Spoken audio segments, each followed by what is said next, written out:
श्रीरामानन्दार्य मध्यमा अस्मदाचार्यपर्यन्तां वन्दे श्रीगुरुपरमन्दो गुरुपदिकञ्जकृपा सिन्धु नररूप हरि महामोहतम पुञ्ज सुवचन रवि सरणिकर हरिशरणम् अनंतानंत कोटि ब्रह्मांड नायक असंख्य कल्याण गुणगण निलय अखिलेश प्रत्यनीक भक्त वांछा कल्पतरु भक्त वत्सल शरणागत वत्सल सर्वेश्वर परात्पर परब्रह्म भगवान की महती कृपा करुणा से हम आप सब श्री भक्तमाल जी का श्रवण लाभ ले रहे। एक बार प्रेम से बोलिए भक्त वत्सल भगवान की जय। नारायण। तो हम लोग श्री जयदेव महाप्रभु का चरित्र सुन रहे थे। उसी क्रम को आगे बढ़ाते हुए बिना किसी विलंब के हम श्री महाप्रभु के चरित्र में प्रवेश करें। एक बार प्रेम से बोलिए भक्त वत्सल भगवान की जय। तो हम लोग सुन रहे थे कि किस प्रकार से महाराज श्री जगन्नाथ जी के यहाँ पहुंचे हैं जयदेव महाप्रभु, और जगन्नाथ जी के यहाँ रहकर भजन करने का आपने विचार किया, क्योंकि जगन्नाथ जी तो सब वैष्णवों का हृदय है। महाराज मेरा ये जीवन है तेरे हवाले, तू ना संभाले तो प्यारे कौन संभाले। जगन्नाथ जी तो वैष्णव हृदय, सब वैष्णव बड़ा प्रेम करते हैं और जगन्नाथ जी सब वैष्णवों से बड़ा प्रेम करते हैं। जगन्नाथ जी का स्वरूप इतना मधुर है, इतना मधुर है कि कोई भी उनके सन्निकट जावे तो महाराज महाप्रभु उसे स्वीकार करते हैं। इसलिए तो उनका नाम जगन्नाथ है। मुझ जैसे जो दीनहीन ढोंगी पाखंडी हैं, अगर उन पर कृपा जगन्नाथ जी ना करें तो महाराज फिर हम पर कृपा ही ना हो। इसलिए कहा गया, ये जो भजन है इतनी प्यारी बात इसमें कही गई, तू न संभाले तो प्यारे कौन संभाले, जगन्नाथ चकाने नीलाचल वारे, तू न संभाले तो प्यारे कौन संभाले। श्री जगन्नाथ स्वामी मेरे नैनों के तारे, जगन्नाथ स्वामी मेरे नैनों के तारे, तू न संभाले तो प्यारे कौन संभाले, हमें तू न संभाले तो हमें कौन संभाले, जगन्नाथ चकानैन नीलाचल वारे, तू न संभाले तो हमें कौन संभाले। तो महाराज जगन्नाथ जी के यहाँ पहुंचे हैं और खूब आनंद से कि जगन्नाथ महाप्रभु की शरण में ही आप रहे। तो श्री नाभा गोस्वामी जी महाराज लिखते हैं कि श्री जयदेव महाप्रभु ने पुरी में रहकर ही भजन करने का निश्चय किया। अब महाराज हुआ क्या कि एक ब्राह्मण थे जगन्नाथपुरी में, जिनका नाम सुदेव था। सुदेव जी के यहाँ कोई संतान नहीं थी। उन्होंने जगन्नाथ जी से प्रार्थना की कि प्रभु हमें कोई संतान दे दीजिए, तो पहली संतान होगी तो हम आपको ही अर्पित करेंगे। और महाराज जगन्नाथ जी की कृपा से एक पुत्री हुई। जब पुत्री 12 वर्ष की हुई तो जगन्नाथ जी के यहाँ सुदेव जी लेकर गए अपनी कन्या को और कहा कि हमने जैसा वचन दिया था हमारी पहली संतान आपकी, तो ये कन्या हम आपको ही समर्पित करते हैं। तो जगन्नाथ जी ने कहा कि देखो, हमारे परम प्रिय और परम कृपा पात्र श्री जयदेव जी विराजमान है पुरी में, उनके पास जो है आप अपनी कन्या को ले जाइए और उन्हें कहिए कि हमारी कन्या का पानी ग्रहण कर लो, क्योंकि भगवान की आज्ञा है। जगन्नाथ जी की आज्ञा पाकर सुदेव जी चले। जगन्नाथ जी ने आज्ञा दी है हमारी कन्या से विवाह कर लो, ऐसा भी कह तो रहे थे, पर महाराज जयदेव जी ने उनकी बात मानी नहीं। जयदेव जी ने कहा कि अब जगन्नाथ जी ने आज्ञा अगर आपको दी है कि हमारी कन्या से विवाह कर लो, आप कह रहे हैं, हमें तो आज्ञा मिली नहीं विवाह करने की, हम कैसे विवाह कर लें आपकी कन्या से। तो सुदेव जी थोड़ा सा रुष्ट हो गए। सुदेव जी ने कहा कि देखो, अब महाप्रभु की आज्ञा है, विवाह तो करना पड़ेगा, नहीं करते हो तो फिर मैं अपने प्राणों का यही अंत कर लूंगा, क्योंकि भगवान की आज्ञा के विरुद्ध तो मैं जाऊंगा नहीं। बहुत अनुनय विनय करने के बाद श्री जयदेव महाप्रभु ने उनका आग्रह को स्वीकार किया और उनकी जो पुत्री थी पद्मावती, उनका पानी ग्रहण आपने किया है। पद्मावती भी उत्तम पतिव्रता है। पद्मावती से पूछा कि आप यहाँ हमारे साथ रहेंगी, कैसे रहेंगी, क्या करेंगी? पद्मावती ने कहा कि अब मेरे पिताजी ने आपको सौंप दिया है हमें, तो आप जैसी आज्ञा करेंगे वैसा ही होगा। पतिव्रता नारी का यही धर्म है। तो इस प्रकार से यहाँ तक की कथा हमने सुनी थी। एक बार प्रेम से बोलिए श्री जयदेव महाप्रभु की जय। तो पद्मावती जी भी उत्तम पतिव्रता हुई और बड़ी भक्ता हुई। तो महाराज कहते हैं कि पद्मावती जी ने भी अपनी बात कही और तत्पश्चात विवाह हुआ। पश्चात मन में आया कि परम प्रभु की मधुर लीलाएं लिखें, भगवान की लीलाओं का गान करें, क्योंकि भगवान के नाम का संकीर्तन और भगवान की लीलाओं का गान, यही तो वैष्णवों का जीवन है। वैष्णवों का कालक्षेप कैसे हो? हमारे गुरुदेव भगवान कहते हैं कि जिस दिन तुम्हारी दीक्षा हो गई उस दिन मुक्ति तो हो गई, मुक्ति की चिंता तो करनी नहीं है। कोई भजन किस लिए कर रहे हैं? भजन इसलिए कर रहे हैं कि कालक्षेप करना है, समय तो जो मिला है उसको किसी प्रकार से व्यतीत करें। तो टाइम पास करने से अच्छा है कि उसको उत्तम जगह पर लगाएं महाराज। तो इसलिए ये टाइम वेस्ट नहीं कर रहे हैं हम, इस समय को सार्थक बनाएं, ऐसा भाव है। तो इसलिए हमारी जो गौड़ीय वैष्णव परंपरा है उसमें श्री महाप्रभु चैतन्य देव के जो अनुयायी हैं वो खूब सुंदर कीर्तन भी करते हैं। हरिहराय नमः, कृष्ण यादवाय नमः, यादवाय माधवाय केशवाय नमः। हरिहराय नमः, कृष्ण यादवाय नमः, यादवाय माधवाय केशवाय नमः। बड़ा सुंदर ये भाव है, बड़ा सुंदर नाम संकीर्तन है। बंगाल की साइड में जो है वो इसको गाया जाता है। गोपाल गोविंद राम श्री मधुसूदा, गिरधारी गोपीनाथ मदन मोहन, श्री चैतन्य नित्यानंद श्री अद्वैत, सीता हरि गुरु वैष्णव भगवद गीता। तो सबका नाम लिया गया। श्री चैतन्य महाप्रभु आ गए, नित्यानंद जी आ गए, श्री अद्वैत जी आ गए, श्री हरि गुरु संत आ गए, भगवत गीता आ गई, श्री किशोरी जी का स्वरूप आ गया, भगवान आ गए। तो सबका नाम लेकर श्री रूप सनातन भट्ट रघुनाथ, श्री जीव गोपाल भट्ट दास रघुनाथ, ए छाए गोसाई होरी चरण बंदा, ए छाए गोसाई गौरी चरण बंदा, जहाँ होए ते विघ्न नाश अभिष्ट पुरा।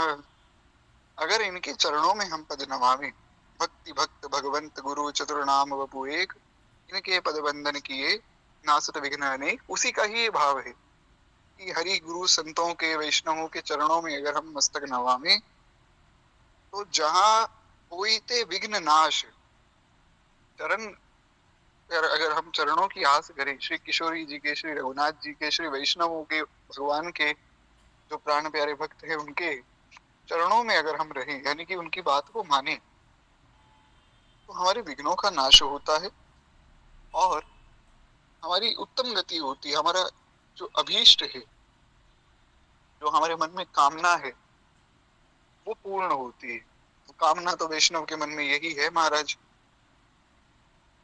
श्री गंगा जी का तट हो या यमुना का वंशीवट हो, मेरा सांवरा निकट हो, जब प्राण तन से निकले, गोविंद नाम लेकर तब प्राण तन से निकले, इतना तो करना स्वामी जब प्राण तन से निकले, उस वक्त जल्दी आना प्रभु देर ना लगाना, उस वक्त जल्दी आना प्रभु देर ना लगाना, राधा को साथ लाना जब प्राण तन से निकले। इतना तो करना स्वामी, जब प्राण तन से निकले, गोविंद नाम लेकर तब प्राण तन से निकले। तो इस प्रकार से इतना तो करना स्वामी, जब प्राण तन से निकले। और ये तो नित्य ही भगवान से प्रार्थना सबको ही करनी चाहिए। खैर एक बार प्रेम से बोलिए भक्त वत्सल भगवान की जय। हरिहराय नमः, कृष्ण यादवाय नमः, यादवाय माधवाय केशवाय नमः, यादवाय माधवाय केशवाय नमः। बड़ा प्यारा कीर्तन है। खैर तो श्री जयदेव महाप्रभु ने भी विचार किया कि भगवान की जो मधुर लीलाएं हैं उनका कुछ वर्णन किया जाए, क्योंकि महाराज भगवान तो भगवान है। करारविंदे पदारविंदम मुखारविंदे विनवेशयन्तम् वटस्य पत्रशपुटे शयानम् बालं मुकुन्दं मनसा स्मरामि। हे कृष्ण हे यादव हे सखेति, गोविंद दामोदर माधवेति। कितना अद्भुत, कितना दिव्य भगवान का स्वरूप है। गोल गोल भगवान के जो है श्री अंग है, लाल लाल भगवान के सुंदर चरण है। भगवान के नख बड़े प्यारे हैं महाराज, ऐसे नख हैं मानो करोड़ों सूर्य लज्जित हो जावे।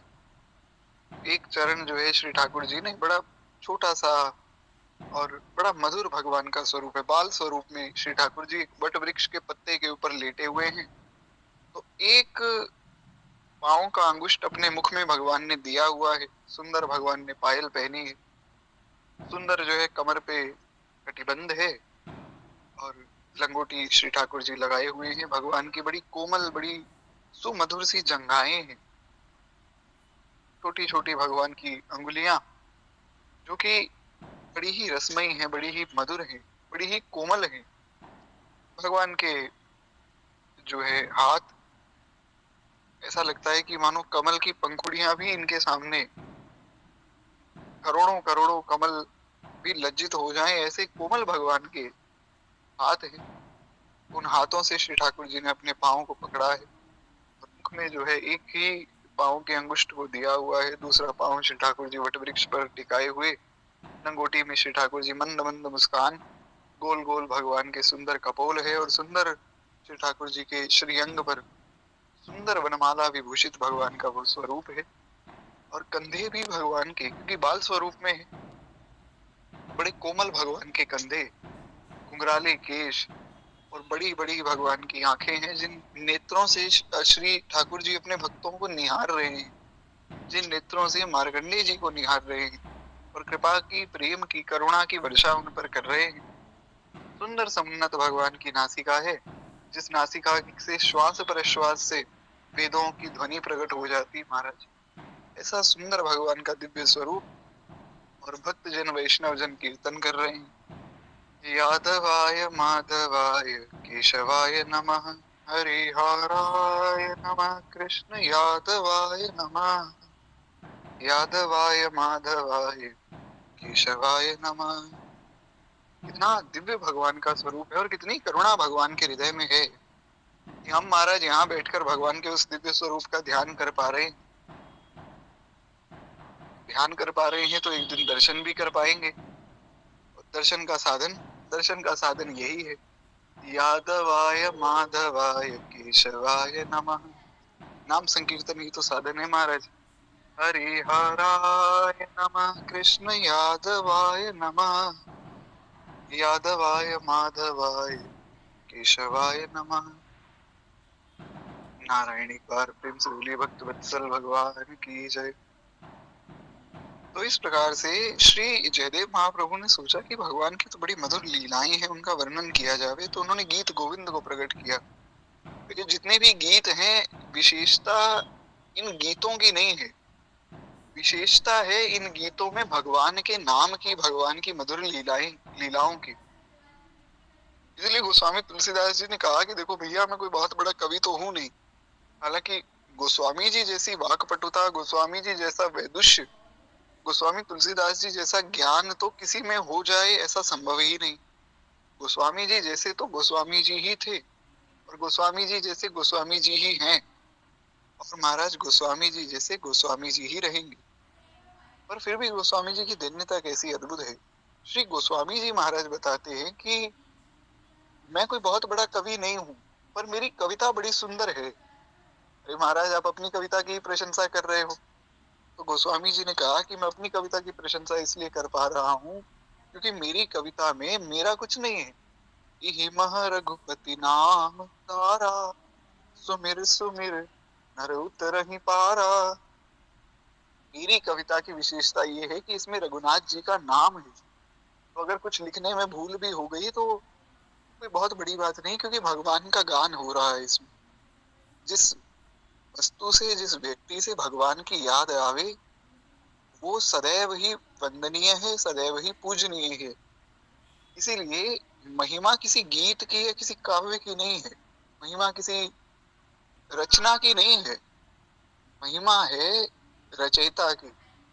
गोपी गीत में गीत की महिमा नहीं है, गोपी गीत में महिमा है गोपी की।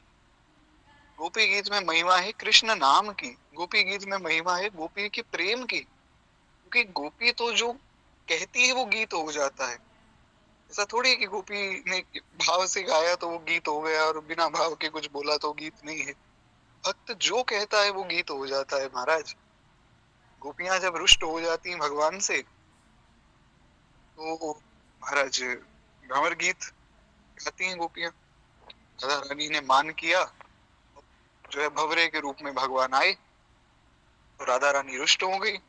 उड़ जा रे भंवरे तो है मारूंगी, उड़ जा, उड़ जा रे भंवरे तो है मारूंगी, उड़ जा रे। बड़ा प्यारा भाव है। गोपी भगवान को गाली दे रही है तो वो भी गीत हो गया। तो महिमा है गोपी की, किसी रचना की महिमा नहीं महाराज, रचना की रचयिता की, और जिसके लिए वो रचना है उसकी महिमा तो उनकी है। तो इसलिए यहाँ पर महिमा जो है गोपियों के भाव की है। गोपियां कितनी सुंदर बात कह रही। जयति देकम जन्मना रज रयत इंदिरा शश्वदरहि दयित दृश्यता दीक्षुतावका स्वैधृता स्वामि चिन्वते शरददाशये साधु जातसा सरिसजोदर प्रीमुषादृशा। इतनी अद्भुत बात है। गोपियां कहती कि सुरत नाथ निशुल्क दासिका विरधनी न तो नेह किम बदल। हे प्रभु, हम तो आपकी निशुल्क दासिकाएं हैं। तो महिमा है गोपी की, गोपी के भाव की। ऐसे ही गीत गोविंद में महिमा है गोविंद की, महिमा है जयदेव महाप्रभु की जिन्होंने गीत गोविंद को गाया है। महिमा है उन भक्तों की जो इस गीत गोविंद को गाते हैं, और महिमा है भगवान की वो सुमधुर लीलाओं की, जिन लीलाओं को सुनकर भक्त आनंदित हो जाते हैं। भगवान का नाम इतना मधुर है, इतना आनंददायक है कि उस नाम को जो भी सुनता है, जो भी गाता है महाराज, वो झूम उठता है।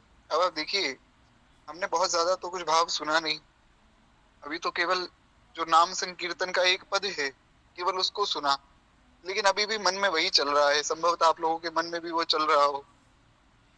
हरिहराय नमः, कृष्ण जादवाय नमः, जादवाय माधवाय केशवाय नमः, जादवाय माधवाय केशवाय नमः।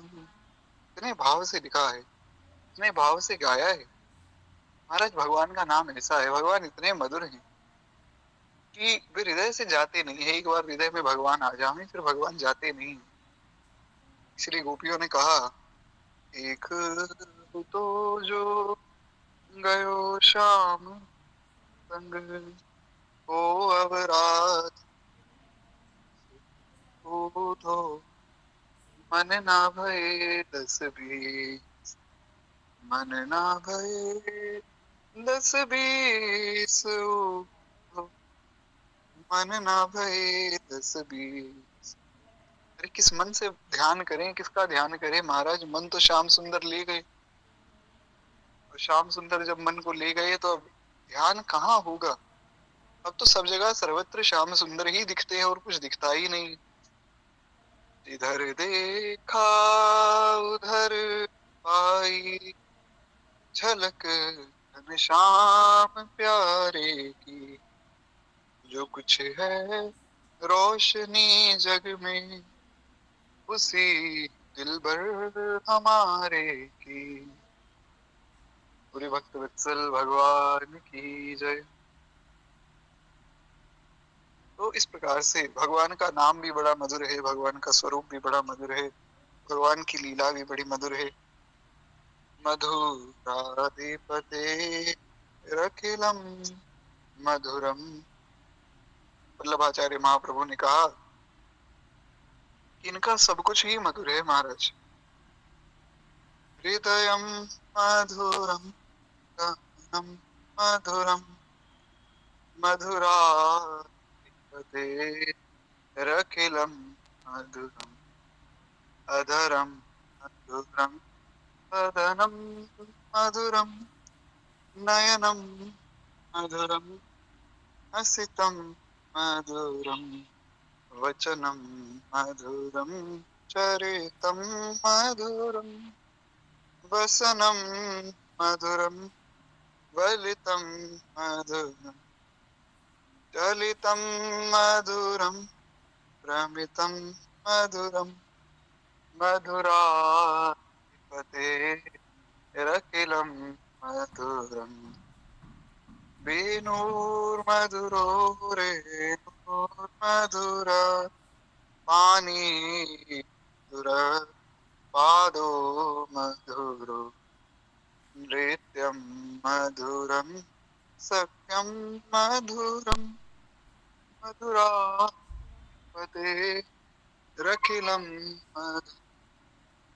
रूपं मधुरं तिलकं मधुरं मधुराधिपते रखिलं मधुरं गीतं मधुरं पीतं मधुरं भुक्तं मधुरं सुक्तं मधुरं तरणं मधुरं तरणं मधुरं हरणं मधुरं रमणं मधुरं वमितं मधुरं शमितं मधुरं मधुराधिपते रखिलं मधुरं मधुराधिपते रखिलं मधुरम। इतना सुंदर भाव है। अब जब यहाँ तक सुना ही है तो महाराज कम से कम मधुराष्टकम को तो हम पूरा ही सुन ले। एक बार प्रेम से बोलिए भक्त वत्सल भगवान की जय। ऐसा अद्भुत भाव है श्री महाप्रभु वल्लभाचार्य जी का, एक बार कोई गाहे तो फिर गाता ही रह जाए।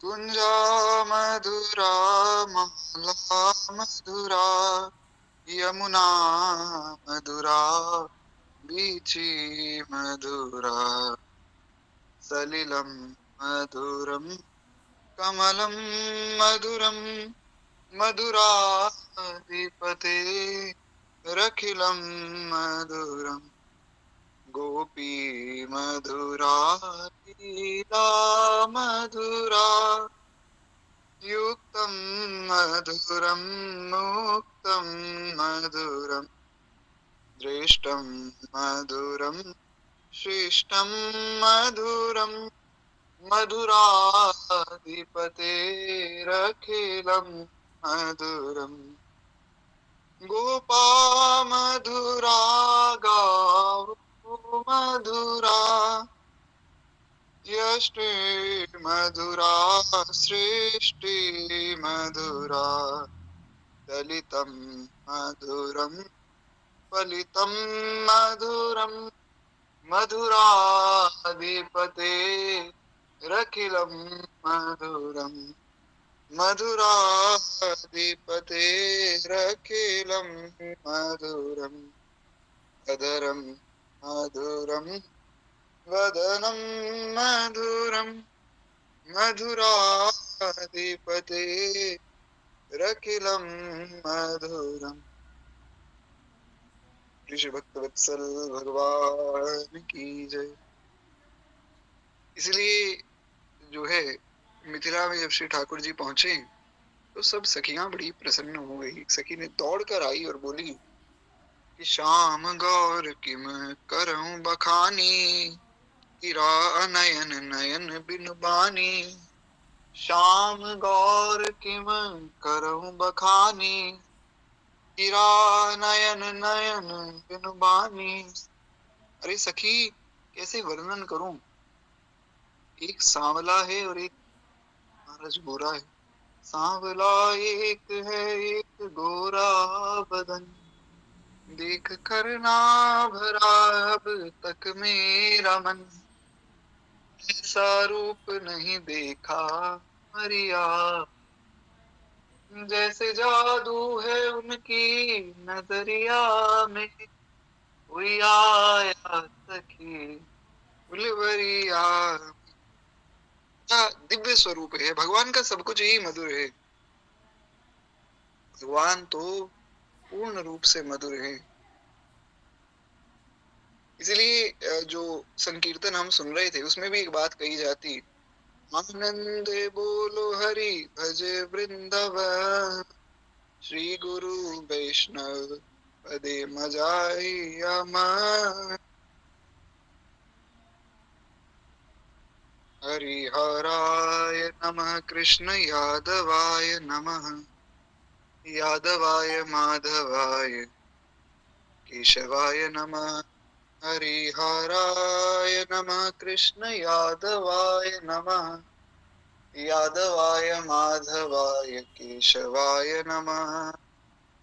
श्री गुरु वैष्णव पाद पद्म कौरियास नाम संकीर्तन कहे नरोत्तम दास।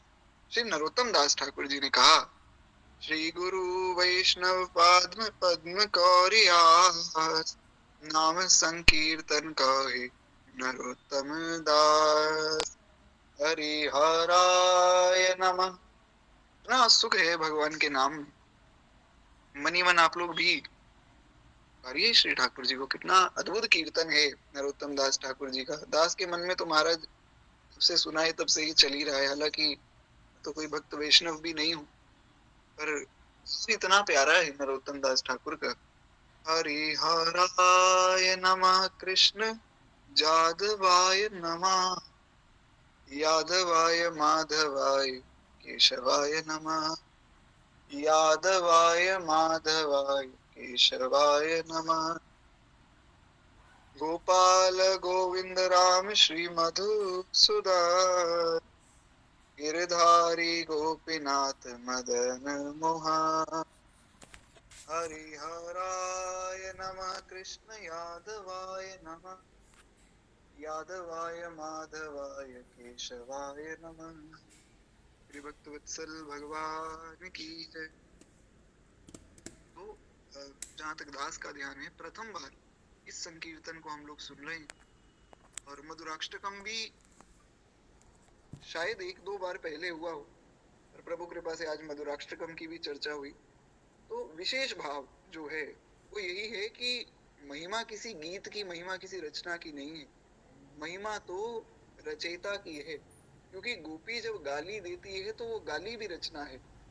यहाँ तक कहा गया कि जब श्री ठाकुर जी पहुंचे मिथिला में और मिथिलानियों ने जब गालियां दी तो महाराज संतों ने गाया है कि मिथिला की गारी को गारी न समझो, ये गारी है बेदन का सार जी, अजी मिथिला।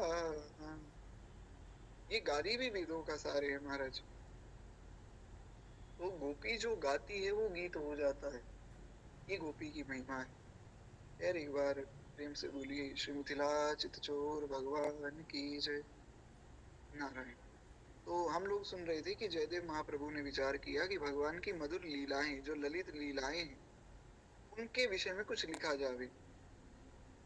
और खैर प्रभु कृपा से इस विषय से तो आगे बढ़ ही नहीं पाए। अभी भी मन तो नहीं है आगे बढ़ने का, मन तो यही है कि खूब संकीर्तन किया जावे भगवान के नाम का, क्योंकि वास्तव में नाम संकीर्तनम यस्य सर्व पाप प्रणाशनम। श्री सुखदेव गोस्वामी जी ने कहा कि कलयुग में केवल एक मात्र मंत्र ही नाम संकीर्तन है। कुछ समझ ना आवे, कुछ करना है नहीं करना है, कुछ ना समझ आए तो नाम को पकड़ लीजिए। जिसने भी पकड़ा है नाम को ही तो पकड़ा है महाराज। सबने नाम को ही गाया।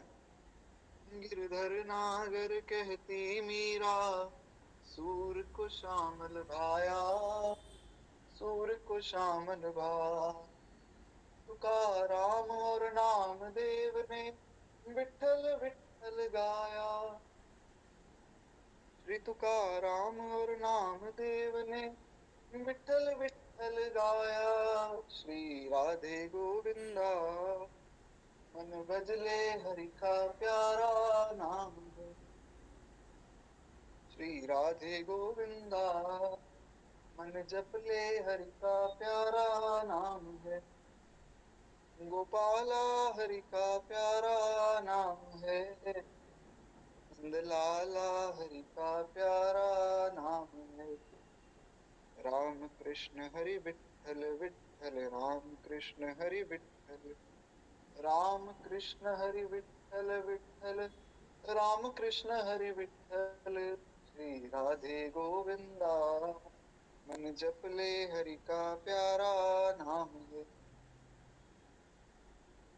तो है गिरधर नागर कहती मीरा, सूर को श्यामल भाया। जिसको जो नाम भाया महाराज उसने उस नाम को पुकारा है। मीराबाई ने गिरधर स्वरूप में पुकारा है, सूरदास जी ने श्याम स्वरूप में पुकारा है। तो तुकाराम और नामदेव ने विठल विठल गाया। तुकाराम जी नामदेव जी ने विठल नाम पकड़ा। हमने नामदेव जी का चरित्र अभी सुना 2 दिन पूर्व। ना सुंदर भाव है। विठ्ठल माझा माझा माझा माझा माझा, विठ्ठल माझा मी विठ्ठलाचा। ना सुंदर भाव है। श्री नामदेव जी कहते हैं विठ्ठल माझा मी विठ्ठलाचा। हमें दुनिया से नहीं कोई काम, मैं तो रटूं राधा राधा नाम।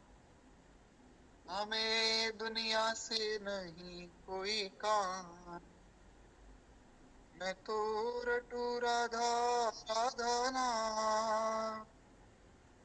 पूज्य श्री विनोद बिहारी दास जी बाबा ना सुंदर भाव भी गाते हैं। दर्शन करूं सुबह शाम। बाबा कहते हैं कि महाराज सुबह शाम नित्य जो है श्री किशोरी जी के दर्शन करूं और उसी में ही आनंद मनाऊं, दर्शन का सुख मिलता रहे। दर्शन करूं सुबह शाम, मेरो मन लाग्यो बरसाने।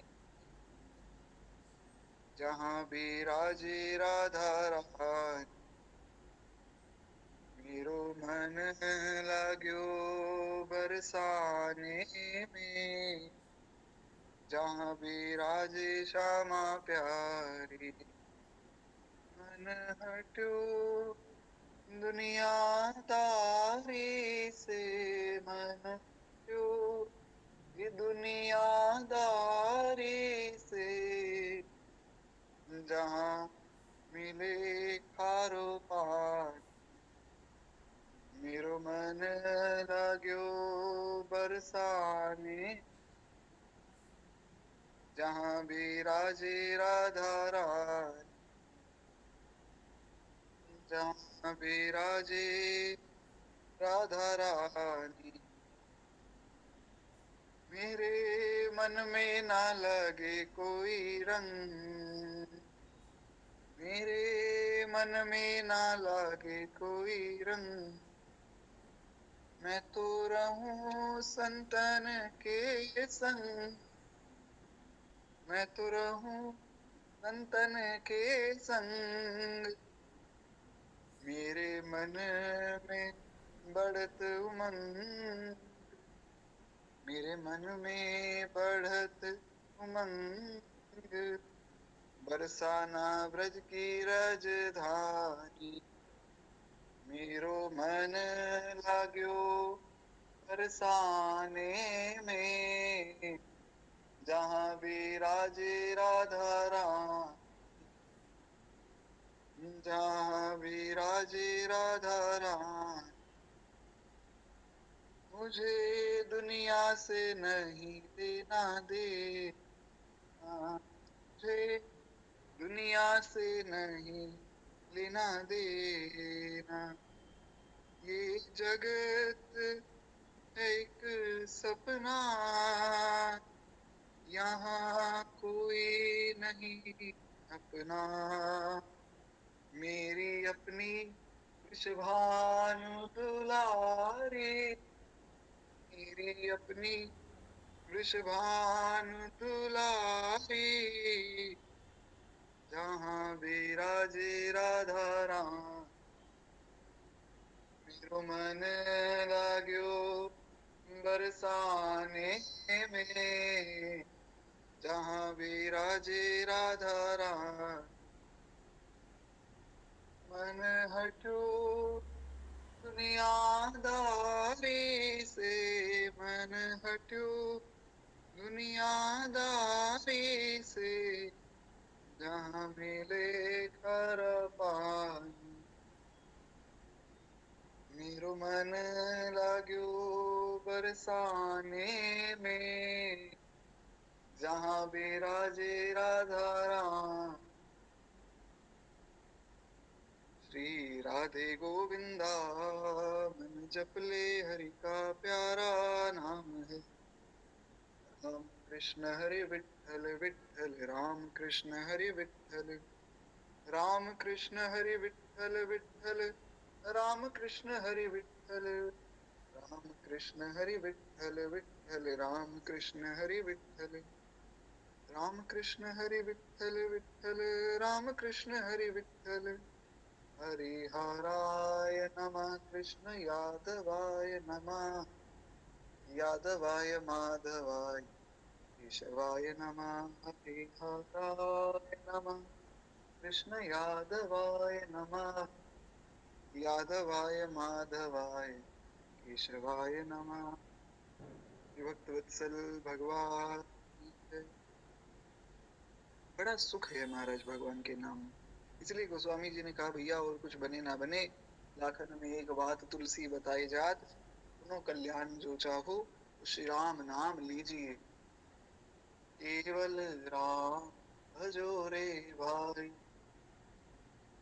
मधुदास जी ने कहा कि छोड़ दो, सब भूल जाओ, भूल जाओ दुनिया के सब कार्य को, जो हो रहा है जैसा हो रहा है जीवन में बड़ा व्यवस्था से हो रहा है महाराज, क्योंकि जब हम शरणागत ही हो गए तो फिर हम चिंता करें किस बात की भी।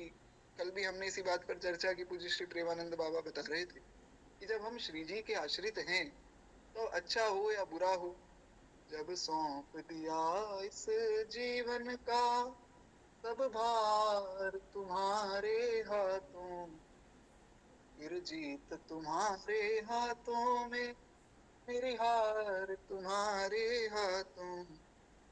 प्रभु जिताना चाहे तो महाराज खूब जितावे। गोस्वामी जी कहते हैं बने तो रघुबर ते बने, बिगड़े तो भरपूर।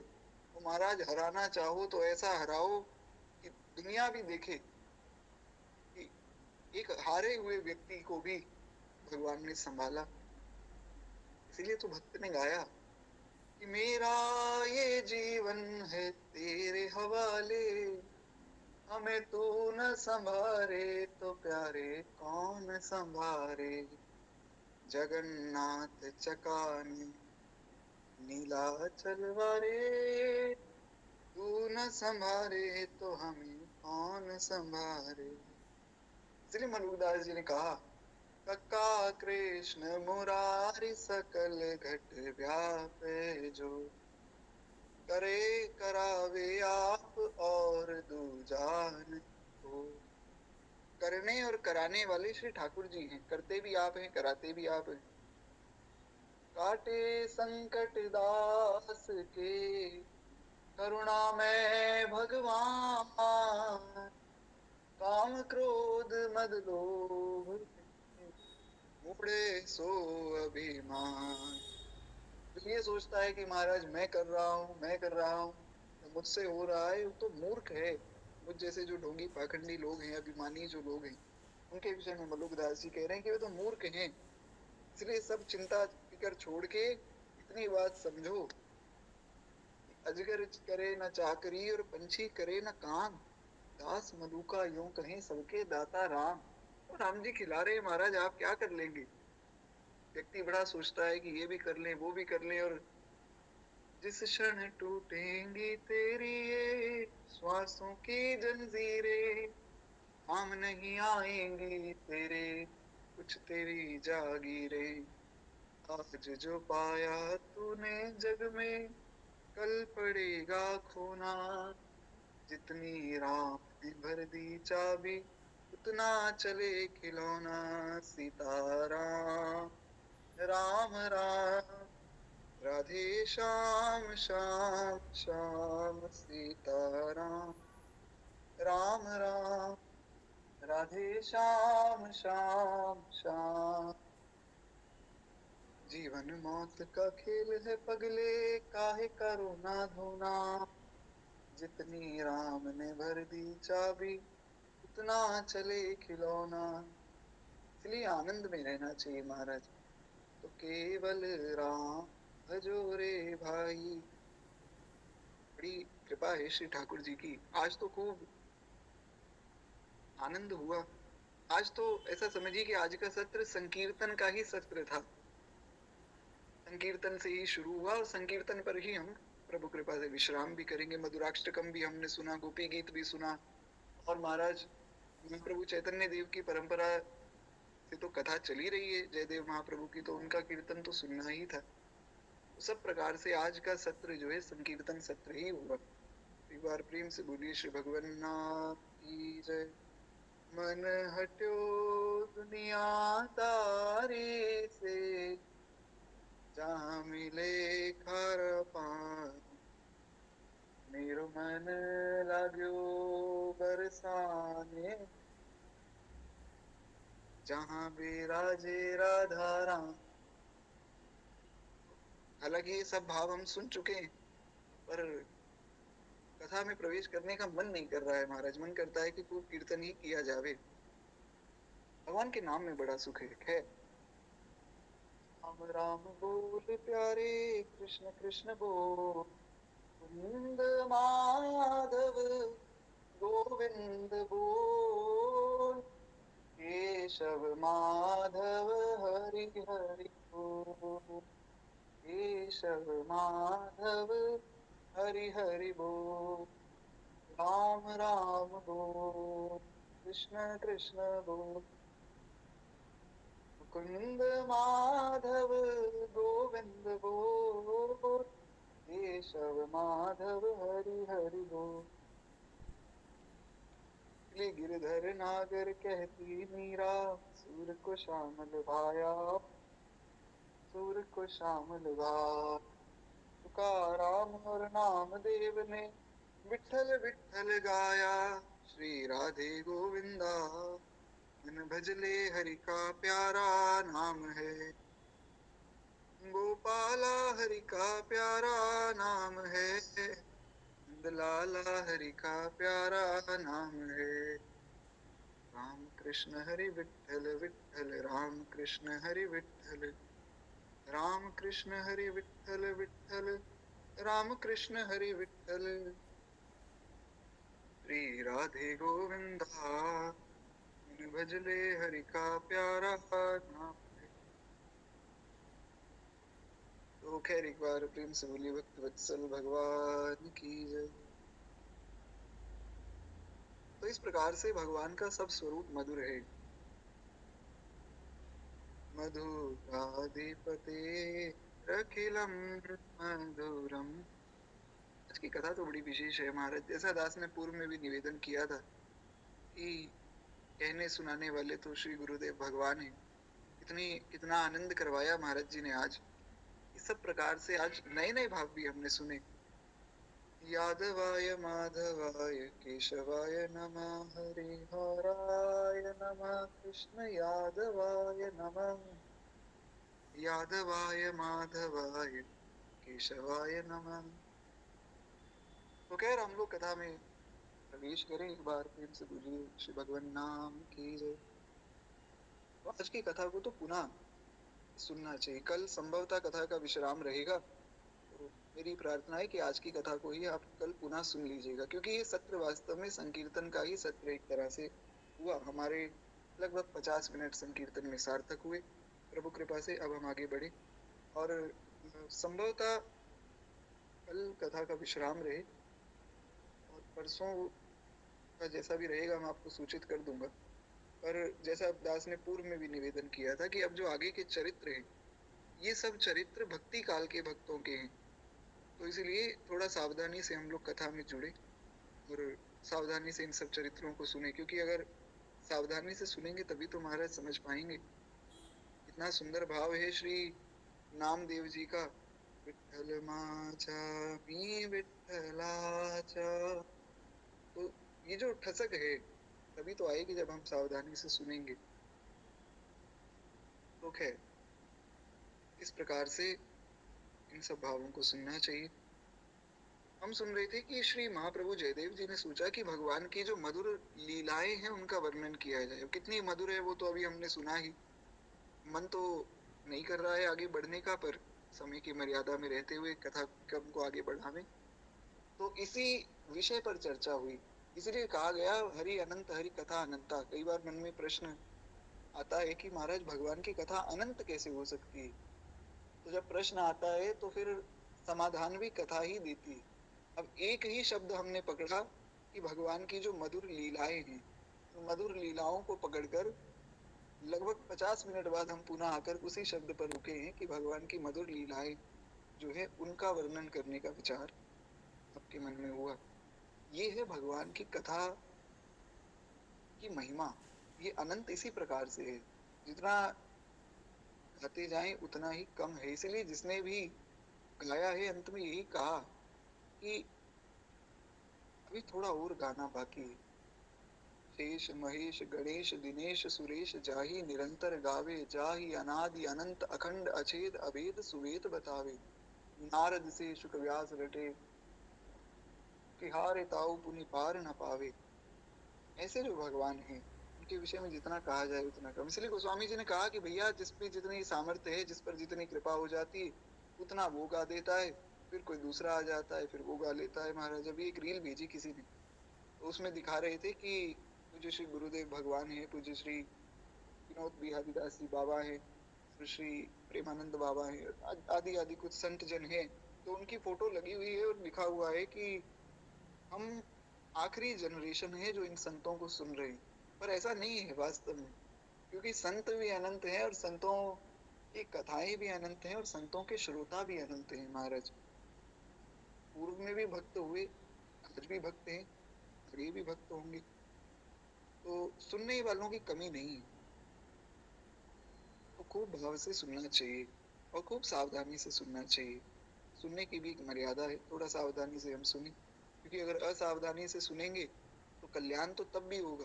अब जैसे कोई मुझ जैसा व्यक्ति, अभिमानी व्यक्ति जो आकर बैठ जावे कथा में, तो वो सोचे कि महाराज हमें क्या लेना देना जो है भजन भाव से, हम तो संसार में डूबे हैं। वो भी अगर बैठ जाए कल्याण तो उसका भी होगा, लेकिन अगर आप सावधानी से सुनेंगे तो उसका फल जो है बहुत जल्दी मिलेगा। जैसे गोकर्ण जी महाराज के सामने धुंधकारी आया, कथा आप सबको ज्ञात है, भागवत जी का प्रथम प्रसंग है। तो धुंधकारी जो है गोकर्ण जी के सामने प्रकट हुआ। गोकर्ण जी तो भगवान का नाम ही स्मरण कर रहे थे, तो गोकर्ण जी जो है जप कर रहे थे भगवान के नाम का, और धुंधकारी सामने आया। तो गोकर्ण जी डरे नहीं। डर नहीं होता है भगवान के भक्त के मन में। मदन गोपाल शरण तेरी आयो, जम डर प्यो जब दास कहायो। वैष्णव के जीवन में डर कैसा महाराज? क्योंकि अब जब भगवान के दास हो गए तो हमें किस बात का डर है? तो गोकर्ण जी ने पूछा कि तुम हो कौन, इतना भयानक तुम्हारा स्वरूप है, तुम कौन हो भैया? धुंधकारी ने कहा कि मैं तुम्हारा भाई धुंधकारी हूँ। गोकर्ण जी ने कहा कि अरे तुम्हारा तो मैं गया जी में जाकर पिंड दान करके आया हूँ, श्राद्ध करके आया हूँ, तुम प्रेत योनि से मुक्त नहीं हुए। बोला कि मैं क्या बताऊं, मेरे पाप इतने अधिक हैं कि मैं मुक्त हो ही नहीं पाया। तो मुक्त कैसे होगे? बोले कि आप बताओ, आप महाराज पंडित हो, कोई उपाय बताइए। तब पंडितों को बुलाया गोकर्ण जी ने, बड़ी सभाएं हो गई, समझ ही नहीं आया कि मुक्ति हो कैसे। तो गया जी में पिंडदान करने के बाद भी अगर मुक्ति नहीं हो रही तो इस व्यक्ति की मुक्ति कहाँ होगी महाराज? तो भटकते रहे, अंत में जाकर भगवान सूर्य नारायण से प्रश्न किया, क्योंकि सूर्य नारायण साक्षात नारायण ही है। पूर्व में भी दास ने निवेदन किया था कि सुबह उठकर सूर्य दर्शन क्यों किया जाता है, क्योंकि भगवान सूर्य का दर्शन साक्षात भगवान का दर्शन है। देखा जाए तो सब स्वरूपों में ठाकुर जी ही है। तो हम कहें कि महाराज हमने भगवान को नहीं देखा तो हम बड़े अभागे हैं। हर स्वरूप में भगवान है महाराज। सूर्य को तो सबने देखा है, प्रत्यक्ष नारायण का दर्शन है ही। तो हम कहें हमने भगवान को नहीं देखा तो हमसे बड़ा अभागा कौन? इसीलिए ऐसा बिल्कुल भी मन में विचार नहीं करना चाहिए कि हमने भगवान को नहीं देखा। जो कुछ है रोशनी जग में, उसी दिल भर हमारे की, जिधर देखा उधर पाई झलक घनश्याम प्यारे की। हर स्वरूप में भगवान ही विराजमान है। तो भगवान सूर्य से प्रश्न किया। भगवान सूर्य ने कहा कि देखो, एक ही साधन है इनके कल्याण का, वो है श्रीमद् भागवत की कथा। भागवत जी की कथा होगी तो कल्याण हो जाएगा। तो भागवत जी की महाराज बड़ी सुंदर चर्चा हुई। भागवत जी की चर्चा का तो क्या वर्णन किया जाए कि भागवत ऐसा अद्भुत दिव्य ग्रंथ है। क्योंकि उद्धव जी ने कहा कि प्रभु आप लीला संवरण करके जा रहे हैं तो महाराज मैं भी आपके साथ चलूंगा। भगवान ने कहा तुम कहाँ चलोगे? बोले आपके धाम चलूंगा मैं भी, जिस धाम से कोई वापस नहीं आता है लौट के, वहां रहेंगे आपके संग में, आपका सानिध्य प्राप्त करेंगे और आपके चरणों की सेवा करेंगे। तो भगवान ने कहा भैया तुम चले जाओगे तो फिर जीवों को मार्ग कौन दिखाएगा? उद्धव जी ने कहा जीवों को तो जो मार्ग दिखाए वो दिखाए आपकी कृपा से, पर मुझे मार्ग कौन दिखाएगा? भगवान ने कहा ठीक है, हम भी यहीं रहेंगे। तो भागवत जी के स्वरूप में भगवान प्रतिष्ठित हो गए, भगवान ही भागवत बन गए। इसलिए कहा गया, वाल्मीकि रामायण में वर्णन आया, रामस्य अयनम ये रामायणम। रामायण क्या है? जो राम का घर है, जिसमें राम जी रहते हैं। भागवत क्या है? जो कि भगवान का स्वरूप है, उसमें भगवान ही विराजमान है। भागवत को भगवान का स्वरूप बताया गया। जो 12 स्कंद है, इस प्रकार से कौन सा स्कंद भगवान के, कौन सा कटी प्रदेश है, कौन सी जंगाएं हैं, कौन सा भगवान का चरण है, भगवान का मुख है, आदि आदि प्रकार से।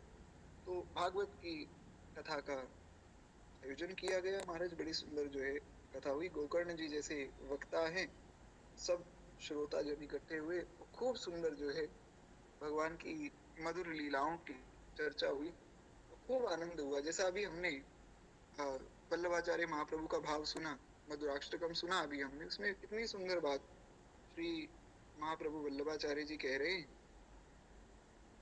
नृत्यं मधुरं सख्यं मधुरं मधुराधिपतेरखिलं मधुरं गीतं मधुरं पीतं मधुरं भुक्तं मधुरं सुखं मधुरं रूपं मधुरं तिलकं मधुरं मधुराधिपते रखिलम मधुरम। यही तो जो अभी हमने मधुराष्टकम सुना, यही तो भागवत है महाराज। भगवान के गुणों का ही तो वर्णन है। सब कुछ मधुर है। मधुराधिपते रखिलम मधुरम। तो खूब सुंदर वर्णन हुआ भगवान की कथा का। तो एक बांस में धुंधकारी प्रवेश कर गया था, क्योंकि जो प्रेत है वो प्रत्यक्ष रूप से कैसे भगवान की कथा में बैठे, तो वो बांस के अंदर प्रवेश करके बैठ गया। 7वें दिन जब कथा की पूर्णता हुई तो उस बांस में से हर दिन एक गांठ खुली। कथा आप सबको ज्ञात है, बहुत विस्तार में जाएंगे नहीं। तो हर दिन एक गांठ खुल रही थी महाराज। 7वें दिन सातों गांठें जब खुल गई तो महाराज धुंधकारी मुक्त हुआ, और मुक्त हुआ तो खूब सुंदर भगवान का दिव्य विमान आया है। और भगवान के दिव्य सुंदर पार्षद जो है, 4 भुजाएं, शंख चक्र गदा पद्म धारण किए हुए सुंदर वनमाला विभूषित भगवान के पार्षदों का स्वरूप है। कानों में सुंदर मकराकृत कुंडल है। सुंदर अनंत कोटि ब्रह्मांड के स्वामित्व को सूचित करता हुआ जैसा भगवान का मुकुट है, वैसा ही भगवान के पार्षदों का मुकुट है। बड़े बड़े विशाल भगवान के पार्षदों के नेत्र, सुंदर समुन्नत नासिका, गोल गोल कपोल है, सुंदर लाल लाल अधर और सुंदर ग्रीवा। और महाराज मंद मंद मुस्कान लिए वे भगवान के पार्षद पीताम्बर धारण किए हुए धुंधकारी को विमान में बिठाकर जाने लगे। गोकर्ण जी को कहा कि आप व्यास जी आप भी चलिए। क्यों? क्योंकि आपने कथा सुनाई है, आपकी कृपा से ही कल्याण हुआ है, तो आप भी चलिए संग में। व्यासाय विष्णु रूपाय, व्यास रूपाय विष्णवे, जो कथा सुना रहा है वो तो साक्षात विष्णु स्वरूप है, उसको तो जाना ही है। जैसे हमारे यहाँ अभी जो कथा चल रही है, पूज्य श्री गुरुदेव भगवान हम सबको सुना रहे हैं, तो महाराज जी की कृपा से ही सुनकर ही तो हम जान रहे हैं कि अधरम मधुरम बदनम मधुरम चलितम मधुरम चरितम मधुरम गमनम मधुरम आदि आदि प्रकार से पूज्य श्री गुरुदेव भगवान की कृपा से ही तो हम समझ पा रहे हैं। तो जिनकी कृपा से भगवान का बोध हो रहा है उनको तो पहले लेकर जाना है। तो प्रणाम किया विष्णु पार्षदों ने गोकर्ण जी के चरणों में, क्योंकि वे विष्णु स्वरूप है, व्यास आसन पर बैठे हैं ना, व्यासाय विष्णु रूपा है। तो प्रणाम करके कहा कि आप चलिए महाराज, आपके लिए दिव्य विमान आया है, साथ में धुंधकारी को लेकर जाएंगे।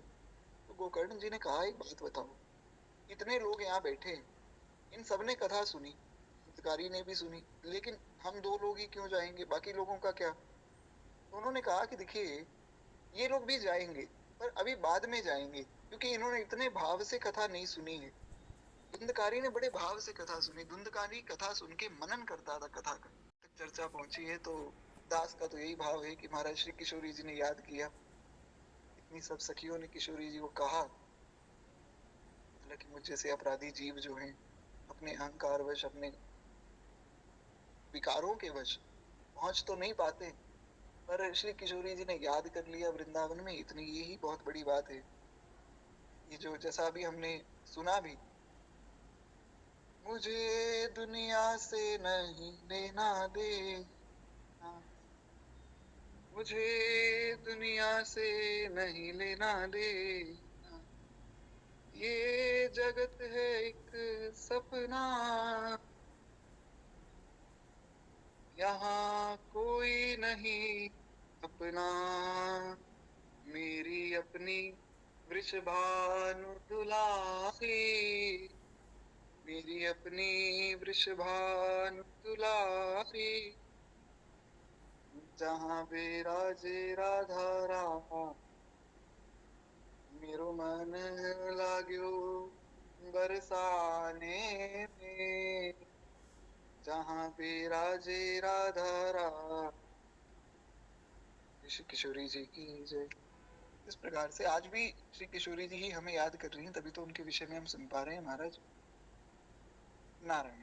तो श्री भगवान जब याद करते हैं, जीव को बुलाते हैं, भगवान जब द्रवित हो जाते हैं जीव को बुलाते हैं, तो सबने कथा सुनी, पर जितने भाव से मनन किया है धुंधकारी ने, मनन बाकी लोगों ने नहीं किया। धुंधकारी कथा सुनता और रात को बैठकर सोचता कि अच्छा आज की कथा में ये बात हुई, ये बात हुई, इस प्रकार से। तो इसलिए हम धुंधकारी को और आपको लेकर जा रहे हैं, आप तो वक्ता हैं, आपको तो लेकर जाना ही है। गोकर्ण जी ने कहा नहीं, जब तक सब लोग नहीं जाएंगे तब तक मैं नहीं जाऊंगा। तो पुनः कथा जब सुनी सब लोगों ने, उसी भाव से सुनी जिस भाव से सुनना चाहिए। कैसे सुनना चाहिए? जैसे श्री हनुमान जी सुनते हैं, यत्र यत्र रघुनाथ कीर्तनम तत्र तत्र कृतमस्तकांजलिम बाष्पवारि परिपूर्ण लोचनम मारुतिम नमत राक्षसांतकम। भगवान की कथा सुनने बैठते हैं श्री हनुमान जी महाराज, तो महाराज आंखें झुकाकर और अश्रुधार बह रही है और भगवान का नाम स्मरण करते हुए श्री हनुमान जी कथा को सुनते हैं। हमारे बीच में भी श्री हनुमान जी महाराज बैठे हैं, एक बार प्रेम से बोलिए श्री हनुमत लाल जी महाराज की जय। ऐसी कथा सुननी चाहिए।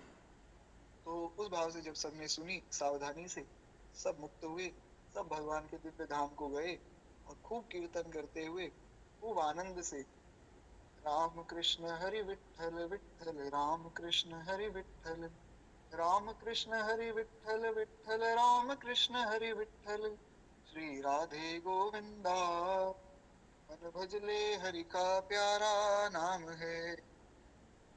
खूब प्रेम से जो है सब लोग भगवान के धाम गए। तो इस प्रकार से कथा को हम सुने तो बड़ी सावधानी से सुने, नारायण। खैर आप सब तो बड़े ही उत्तम कोटि के वक्ता हैं। यहाँ जितने भी सब, क्षमा चाहूंगा, श्रोता है, जितने भी सब श्रोता बैठे, सबसे कमजोर श्रोता तो मैं ही हूँ, क्योंकि सुनकर भी जिस पर कोई असर ना पड़े ऐसा जो चिकना घड़ा है, कल्याण कथा उसका भी करती है। कृपा तो महाराज मुझ दास पर भी है, यदा कदा कहीं ना कहीं से श्री ठाकुर जी याद कर ही लेते हैं।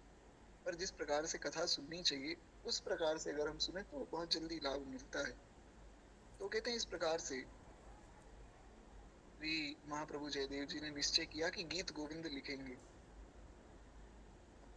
संभवतः श्री ठाकुर जी का भाव यही है। मैंने सोचा था कि ये प्रसंग आज हम पूरा कर देंगे, फिर कल दूसरे प्रसंग में प्रवेश करेंगे, कल या परसों या फिर अगले दिन जब भी कथा होगी। संभवतः कल का ही विश्राम रहेगा, अगर परसों का भी हुआ तो मैं आप लोगों को सूचित कर दूंगा।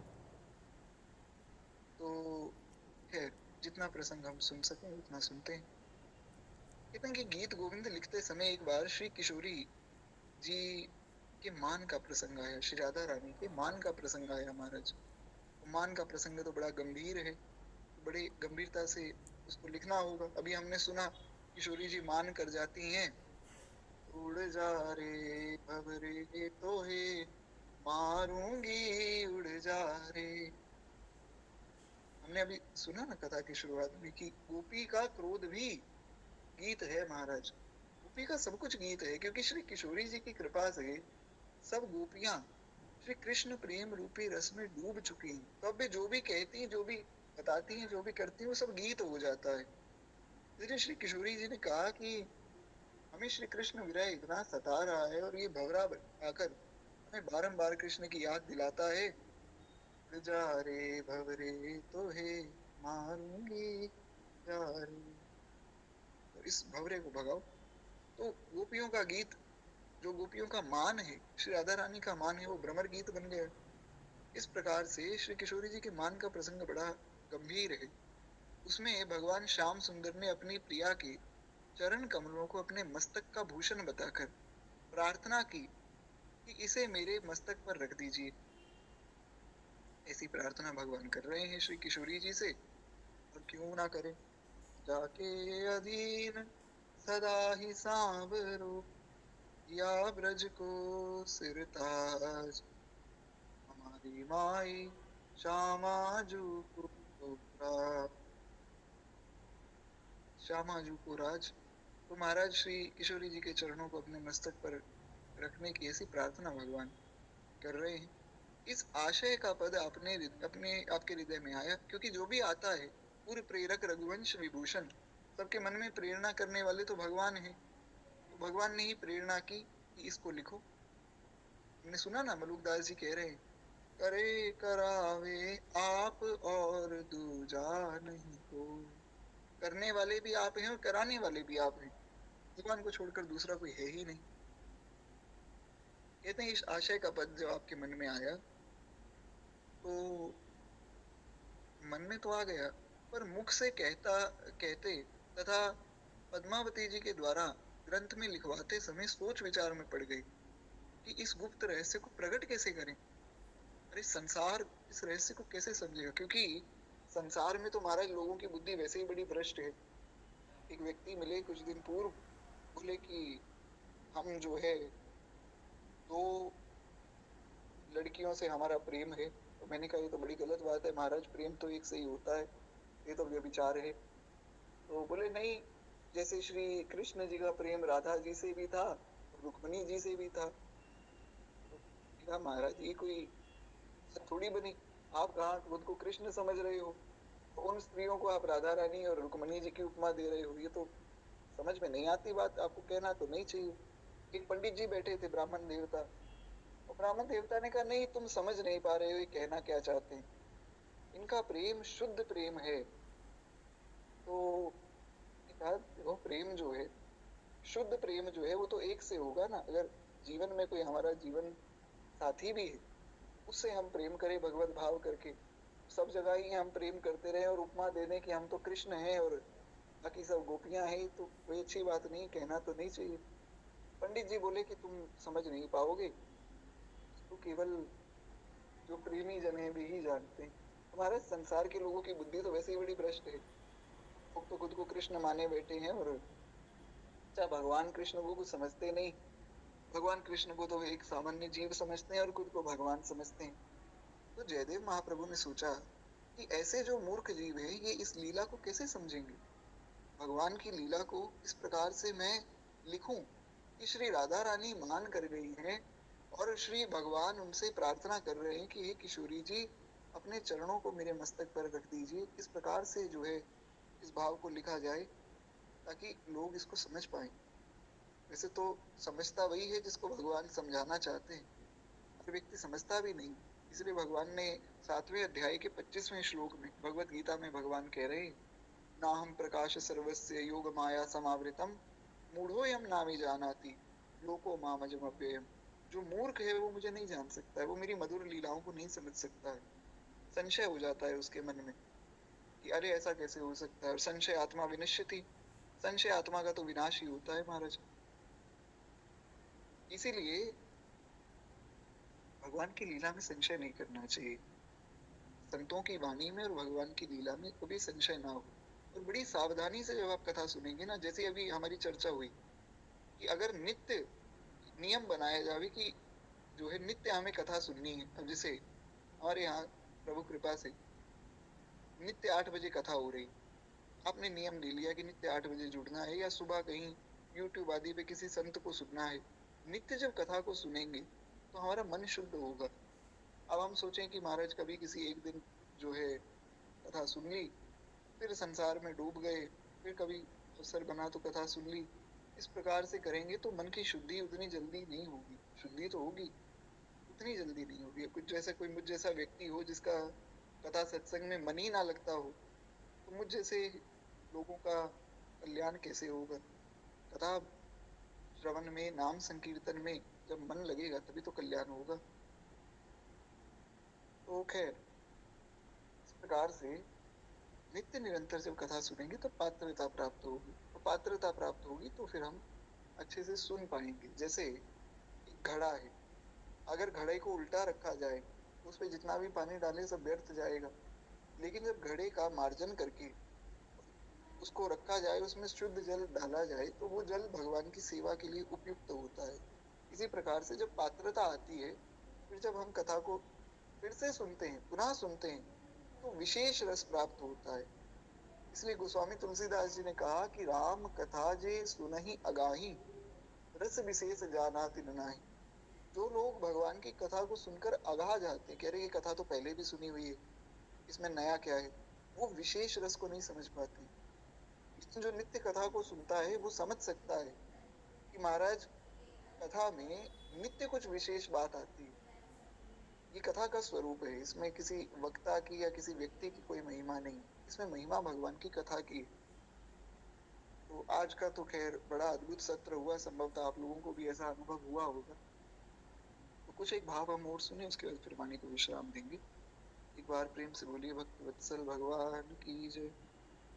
तो आगे जो प्रसंग है गीत गोविंद की महिमा का, वो तो फिर हम जो है परसों की कथा में ही सुनेंगे। परसों या अगले दिन जब भी कथा होगी मैं आप लोगों को सूचित कर दूंगा। कल तो विश्राम रहेगा। तो मेरी प्रार्थना है कि महाराज समय आप लोग जानते ही हैं और व्यवस्था भी सब जानते हैं, तो अगला जो प्रसंग है परसों या सोमवार को जब भी कथा हो, उसको छोड़िएगा मत, क्योंकि गीत गोविंद की बड़ी हरी महिमा उसमें आई है, तो हम बहुत विस्तार से उसको सुनेंगे। खैर, तो जयदेव महाप्रभु के मन में आया कि इस रहस्य को कैसे प्रकट करें। आप स्नान करने चले गए और लौट कर आए तो देखा वो पद पोथी में श्याम सुंदर ने खुद ही लिख दिया। उन्होंने सोचा कि चलो एक बार यमुना जी में स्नान कर ले और फिर जो है सोचेंगे कि क्या किया जाए, कि इसको कैसे लिखे, कैसे प्रस्तुत करें। लौट कर आए तो देखा वो पद लिखा हुआ था। उन्होंने पद्मावती जी से पूछा कि आपने इस पद को लिखा? पद्मावती जी ने कहा कि स्वामी, आप महाराज आज्ञा करेंगे तो मैं लिखूंगी, आपकी आज्ञा के बिना मैं क्या कर सकती हूँ। तो जैसा हमने पूर्व में भी चर्चा की, पद्मावती जी की गणना उत्तम पतिव्रताओं में है। तो पद्मावती जी ने कहा कि बिना आपकी आज्ञा के तो मैं जल भी नहीं पीती हूँ, महाराज आपकी आज्ञा के बिना पद कैसे लिखूंगी। अब फिर हमने तो लिखा नहीं, हमने भी नहीं लिखा। तो श्याम सुंदर ने स्वयं ही आकर लिख दिया और उस पद को भगवान ने लिखा है। और गीत गोविंद में आज भी वो पद श्री ठाकुर जी का ही लिखा हुआ है। इससे जयदेव जी बड़े प्रसन्न हुए, क्योंकि जयदेव जी के मन में बड़ा संशय था, क्या करें क्या ना करें। और संशय तो महाराज किसी के मन में भी आ सकता है। बड़े बड़े वैष्णवों के जीवन में ऐसी परिस्थिति आई कि उनके जीवन में संशय हुआ उनको स्वयं, कि अब क्या करें। तो ऐसी स्थिति में भगवान का ही स्मरण बनता है। इसलिए तो हमने कथा की शुरुआत में भी सुना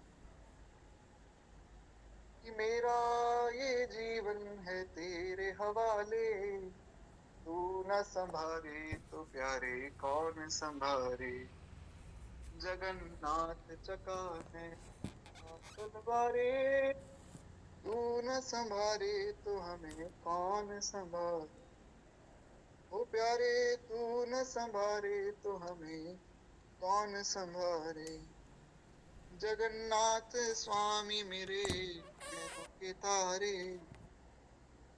तू न संभारे तो हमें कौन संभारे। तो महाराज बड़े प्रसन्न हुए जयदेव महाप्रभु और संकोच को त्याग कर जो है मधुर रस की लीलाओं का गान करने लगे। और इसी घटना का वर्णन आगे प्रियादास जी ने भी अपने कवित्व में लिखा है। इस कवित्व में वही घटना है जिसका अभी हमने श्रवण किया। तो इस कवित्व को हम सुने, फिर वाणी को विश्राम देंगे। इंदु बिलग्राम तामे भय कविराज राज, रस राज हिये मन मन चाखिए। श्री प्रियादास जी कहते हैं कि किंदु बिलुग्राम, जो हमने सुना कि किंदु बिलुग्राम में ही आपका प्राकट्य हुआ जयदेव महाप्रभु का, तो किंदु बिलुग्राम तामे भय कविराज राज, कवि राजाओं के यानी कि कवियों में जो श्रेष्ठ कवि हैं उनके भी राजा हुए श्री जयदेव महाप्रभु। गीत गोविंद बड़ी अद्भुत रचना है महाराज, इसकी महिमा हम सुनेंगे परसों की कथा में, जैसा मैंने निवेदन किया। तो आप उसमें जानेंगे कि कितनी अद्भुत कृति है गीत गोविंद। गीत गोविंद तो भगवान को नित्य सुनाना चाहिए। इसलिए मैं बारंबार ही आग्रह कर रहा हूँ कि कल तो कथा का विश्राम है, परसों या अगले दिन जब भी कथा हो उस कथा को तो अवश्य ही सुनना चाहिए। और कल कथा का विश्राम रहेगा, इसीलिए आज की कथा को कल पुनः सुनना चाहिए। आज की कथा बड़ी विशेष है, तो ये अपलोड हो जाएगी, तो आप लोग इसको पुनः अवश्य सुनिएगा कल, क्योंकि हमारा कालक्षेप तो कथा से ही होना चाहिए महाराज। खैर, तो श्री प्रियादास जी कहते हैं कि उस गांव में कवि राजाओं के भी राजा, सब कवियों में सबसे श्रेष्ठ कवि श्री जयदेव महाप्रभु प्रकट हुए। भर्यो रस राज ही मन मन चाखिए, दिन दिन प्रति रूखे रूख तर जाई रहे, गहे एक गोदरी कमंडल को राखिए, कही देवी विप्रसुता जगन्नाथ देव जू को, भयो जब समय चलो देन प्रभु भाकिए। सुदेव जी आए हैं अपनी पुत्री को लेकर कि ये मेरी पुत्री है, जगन्नाथ जी ने आज्ञा दी है कि आपसे इनका विवाह हो। तम पुरुष मिल पाना कठिन है महाराज, आज के समय में तो बहुत कठिन है, इसका तो समय बड़ा भयावह चल रहा है। तो लेकिन भगवान के भक्तों को चिंता नहीं करनी चाहिए। अगर हमें गृहस्थ में भी जाना है तो हमारी व्यवस्था तो भगवान ही करेंगे, हमें हर प्रकार से निश्चिंत रहना चाहिए। तो अपने आप ही चलकर पद्मावती जी के पिता आ गए जयदेव महाप्रभु के पास और कहा कि मेरी पुत्री से विवाह कर लीजिए। रसिक जयदेव नाम मेरो ही स्वरूप ताहि, देवो तत्काल अहो मेरी कही साखी। जगन्नाथ जी ने कहा कि वो मेरा ही स्वरूप है, उनको जाकर कहना कि जगन्नाथ जी ने भेजा है तो आपको मेरी पुत्री से विवाह करना ही होगा। मेरी जब साक्षी दे दोगी तब फिर वो मान जाएंगे। चलो द्विज तहाँ जहाँ बैठे कविराज, अहो महाराज मेरी सुता यह लीजिए। कीजिए विचार अधिकार विस्तार जाके, ताहि को निहारी सुकुमारी यह दीजिए। जगन्नाथ देव जो की आज्ञा प्रतिपाल करो, डरो मती डरो ये ना तो दोष बीजिए। क्योंकि आपके मन में तो वैराग्य था, पर उन ब्राह्मण देव ने कहा कि भैया जगन्नाथ जी की आज्ञा हुई है तो मन में संकोच मत करो आप। जब भगवान ने ही आज्ञा दे दी कि आपको विवाह इनसे करना है तो फिर आप क्यों संकोच करते हो। जब हमारा जीवन पूर्ण रूप से भगवत आश्रित ही है तो हमें क्यों किस बात की चिंता है। हमें तो आनंद में रहना चाहिए। इसलिए गोस्वामी जी ने कहा कि जानकी नाथ सहाय करें जब कौन बिगाड़ करे। नर तेरो जानकी नाथ सहाय। तो भगवान हमारे सहायक हैं, हम ये मान लें, बस हमें सिर्फ मानना है कि हम भगवान के शरणागत हैं बस। भगवान ने कहा कि अर्जुन तुझे कुछ नहीं करना है, उससे रास्ते बताए, ये भक्ति मार्ग है, ये योग मार्ग है, ये ध्यान मार्ग है, ये ज्ञान मार्ग है, ये हठ मार्ग है। सब मार्ग बताने के बाद अंतिम क्या बताया। गीता जी कोई पढ़ रहा है, गीता जी पढ़ते पढ़ते इसी में ही उलझ गए कि महाराज अब ध्यान कैसे लगाएं। तो एक आंख ना बंद हो ना खुली हो, बड़ा मुश्किल है ध्यान। ज्ञान योग में सारे वेद वेदांग पढ़े, उसमें भी स्त्रियां वेद पढ़ने की अधिकारिणी नहीं है, तो क्या करें। अर्जुन बड़े कंफ्यूज हो गए। अर्जुन ने कहा कि एक रास्ता बताइए आप, इतनी सब चीजें मैं नहीं समझ पा रहा हूँ, एक चीज बता दीजिए मैं वो कर लूंगा। भगवान ने कहा फिर सीधी सरल बात इतनी है कि भैया सर्व धर्मान परित्यज्य, जितने मार्ग बताए उनको भूल जाओ। माँ में कम शरणम ब्रज, मेरी शरण में आ जाओ बस। तो आम सर्व पापेभ्यो मोक्षयिष्यामि मा शुच, तुम आ जाओ बस, तुम्हारा काम है यहाँ आना। अभी मेरी कृपा से ही आना, हमें कुछ करना ही नहीं है, मैं करूंगा जो करना है। तजी मद मोह कपट छल नाना, करहु सत्य ते ही साधु समाना। छल को मोह को कपट को त्याग कर तुम बस मेरी शरण में आ जाओ, मैं तुम्हें साधु बनाऊंगा। भगवान का वचन है। हमारे गुरुदेव भगवान कहते हैं कि भगवान ने शर्त रख दी कि तजी मद मोह कपट छल नाना, मोह कपट छल इन सबको त्याग कर जाओगे तब भगवान शरण में रखेंगे। पर श्री गुरुदेव भगवान कहते हैं कि भैया ऐसा नहीं। अगर आप इन सबको लेकर भी भगवान के पास चले जाओगे ना, भगवान मना थोड़ी कर देंगे कि नहीं मेरे दरबार में जगह नहीं है। क्योंकि अगर ऐसी बात है तो महाराज एक भाव आता है, थोड़ा सा उस भाव को भी सुन लें हम लोग, क्योंकि आज का जो ये सत्र है संकीर्तन सत्र ही हुआ प्रभु कृपा से। एक भाव और सुने। कहा प्रभु से बिगड़ता क्या मेरी बिगड़ी बनाने में, मजा क्या आ रहा तुमको मुझे दर दर घुमाने में। श्री बिंदु जी महाराज का ये पद है। तो बिंदु जी ने कहा कि प्रभु आपका क्या बिगड़ जाएगा महाराज, आप अगर मेरी बिगड़ी बना दोगे तो आपका तो नाम ही होगा खूब कि अरे इतना बड़ा पापी था उसको भी भगवान ने तार दिया। तो स्वामी जी ने कहा ना, पासीन के ही गति पतित पावन राम, भज सुन सठ मना। गणिका जामिल ब्याज गीत गजा दिखल तारे घना। गोस्वामी जी ने पूरी रामचरितमानस लिखी और लिखते लिखते अंत में गोस्वामी जी रो पड़े। रोकर अंत में अपने मन को समझाया है कि पाई न कही गति पतित पावन राम, भज सुन सठ मना। अरे मूर्ख मन, अब तो समझ, कहाँ तक भागेगा, कहाँ तक सोचेगा। अब रुक जा, भगवान को भज। क्योंकि गणिका जामिल ब्याद गीत गजा दिखल तारे घना। क्या साधन था इन खलों के पास, इनको भी भगवान ने तारा है तो मुझे भी तारेंगे।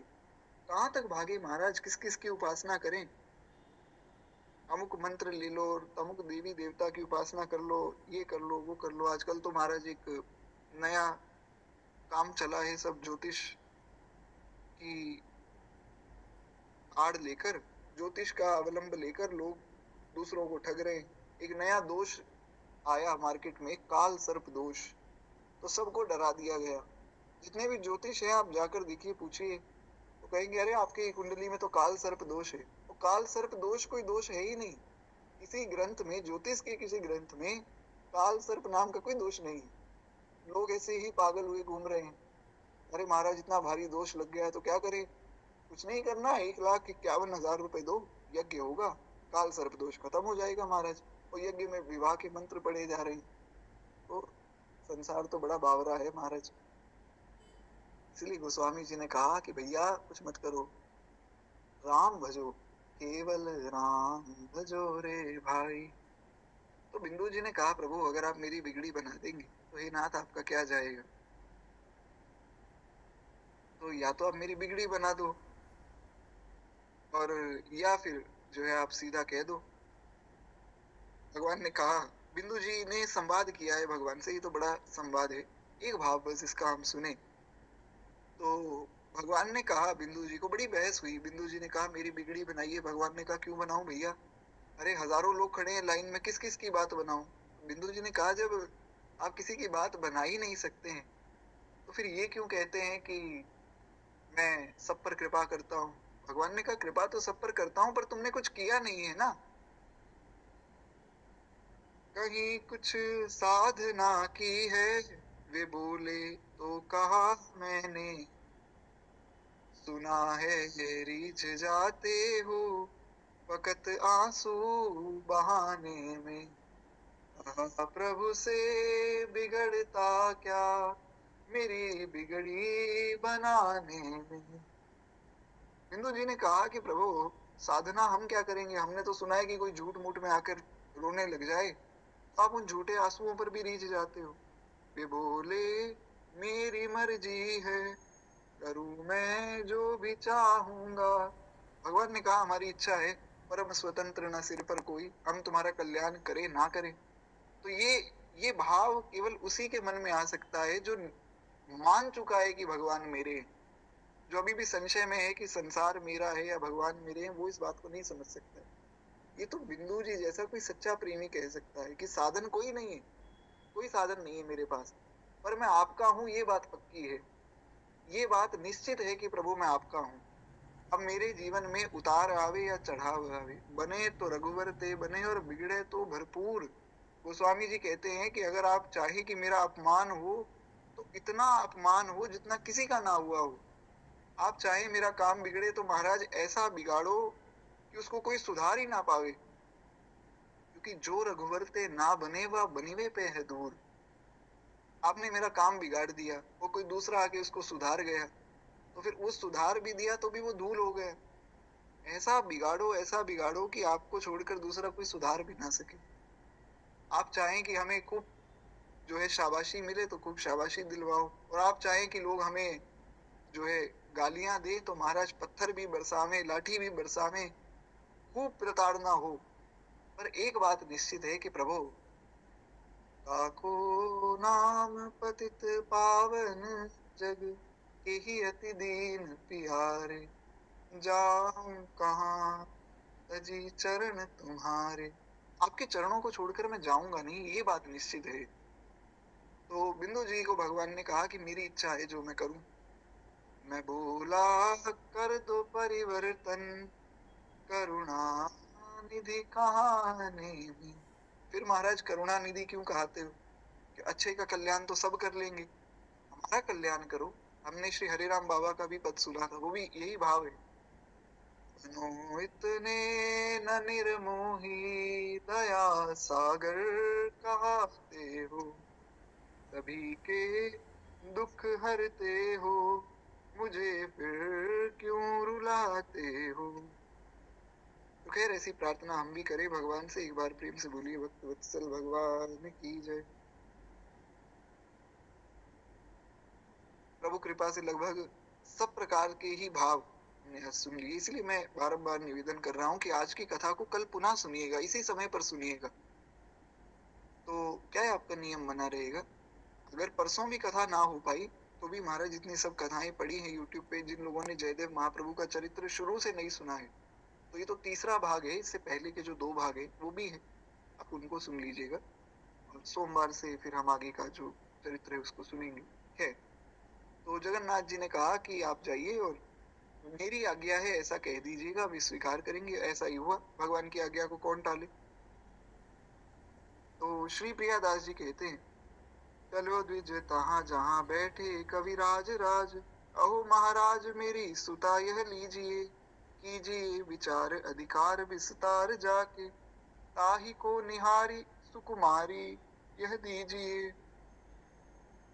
ऐसा कहकर वे चले हैं। सुता सो कहत तुम बैठी रहो यहाँ ठोर, आज्ञा सिर मोर मुंह पे नाही जाती टारी है।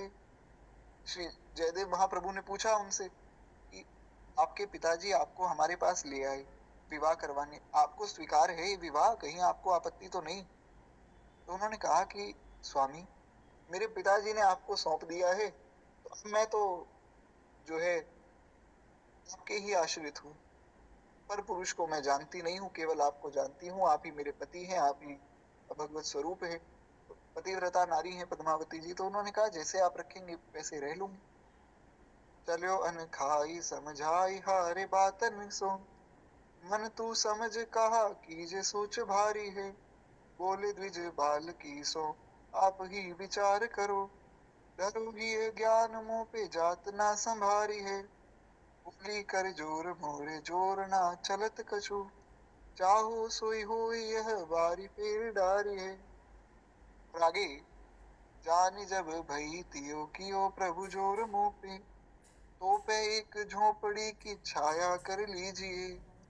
तो श्री जयदेव महाप्रभु ने सोचा कि अब इनकी जिम्मेदारी हमारे ऊपर आई है, तो एक झोपड़ी बना ली कि ये छाया हो जाएगी, इसमें हम रहेंगे। कथा आप सबको ज्ञात है, हम केवल इस कवित्व को सुन रहे हैं, इसलिए बहुत विस्तार नहीं कर रहे हैं। तो इस कथा को विस्तार में सुनने के लिए जो पहले के 2 भाग हैं आप उनको सुन लीजिएगा। भई तब छाया श्याम सेवा पधराई लई, भगवान की सेवा भी पधरा ली।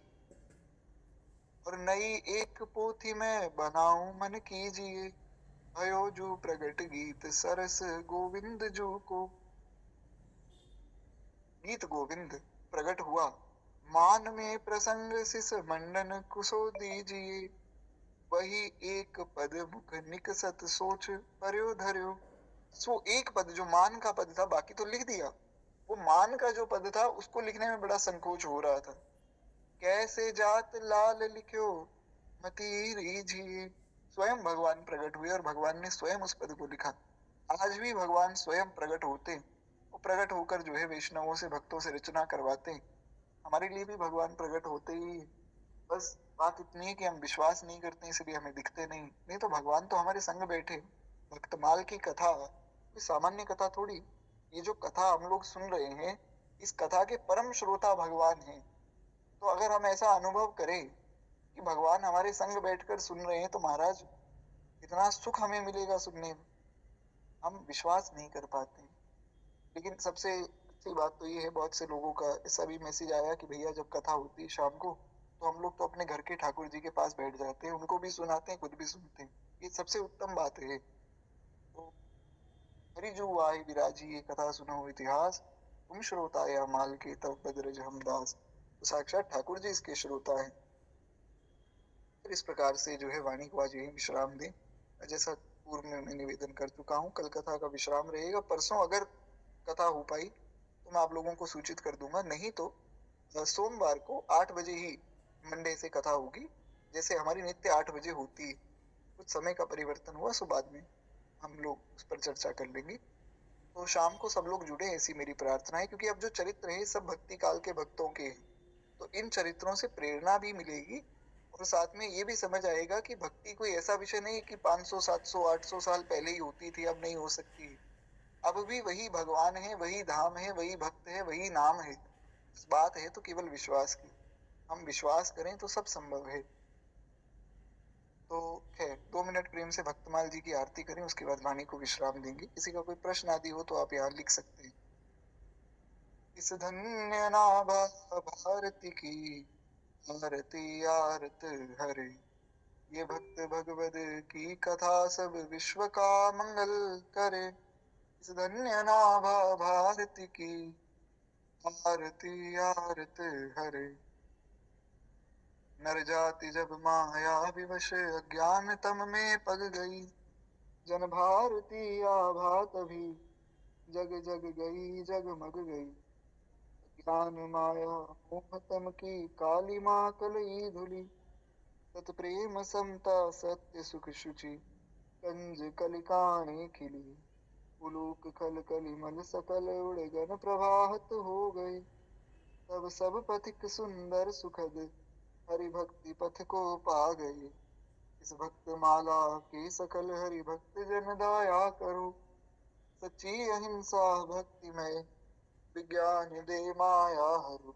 इस धन्य नाभ भारती की आरती आरत हरे, ये भक्त भगवद की कथा सब विश्व का मंगल करे। ये भक्त वत्सल भगवान की जय। बाल कृष्ण लाल की जय। उमापति महादेव की जय। सब संतन की जय, सब भक्तन की जय, आज के आनंद की जय। श्री भक्तमाल भगवान की जय। श्री राम नाम महाराज की जय।